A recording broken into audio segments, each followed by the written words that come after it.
Focal cortical ഡിസ്പ്ലേസിയാസ് മറ്റും MRIയിൽ നമ്മൾ detect ചെയ്യുമ്പോൾ അതിനനുസരിച്ചുള്ള ട്രീറ്റ്മെൻറ്റ്സ് ഇൻക്ലൂഡിങ് എപ്പിലെപ്സി സർജറീസ് നമുക്ക് നിർദ്ദേശിക്കാനും കുട്ടികളിലെ ഡ്രഗ് റിഫ്രാക്ടറി എപ്പിലെപ്സീസിന് ഞാനിപ്പോൾ പറഞ്ഞ രീതിയിലുള്ള ട്രീറ്റ്മെൻറ്റ്സ് ലൈക്ക് എപ്പിലെപ്സി സർജറി മാത്രമല്ല കീറ്റോജനിക് ഡയറ്റ് അതുപോലെ പുതിയ പല ആൻറ്റി സീഷർ മെഡിസിൻസും ഇപ്പോൾ അവൈലബിൾ ആണ്. ന്യൂറോജെനറ്റിക്സിൽ ഇപ്പോൾ ഒരുപാട് അഡ്വാൻസസ് വരുന്നുണ്ട്. നമുക്കൊരു പ്രിസിഷൻ ട്രീറ്റ്മെൻറ്റ് ഇൻ ന്യൂറോളജി അല്ലെങ്കിൽ എപ്പിലെപ്സി പല ന്യൂറോളജിക്കൽ ഡിസോർഡേഴ്സിലും പ്രിസിഷൻ ട്രീറ്റ്മെൻറ്റ് നമുക്ക് ചെയ്യാൻ സാധിക്കും.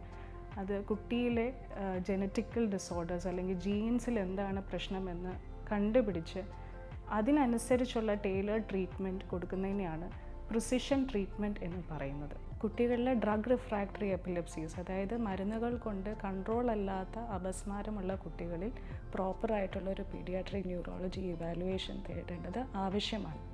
കീറ്റോജനിക് ഡയറ്റ് ഉൾപ്പെടെയുള്ള പുതിയ ചികിത്സാ രീതികൾ നമുക്ക് നിർദ്ദേശിക്കാവുന്നതാണ്.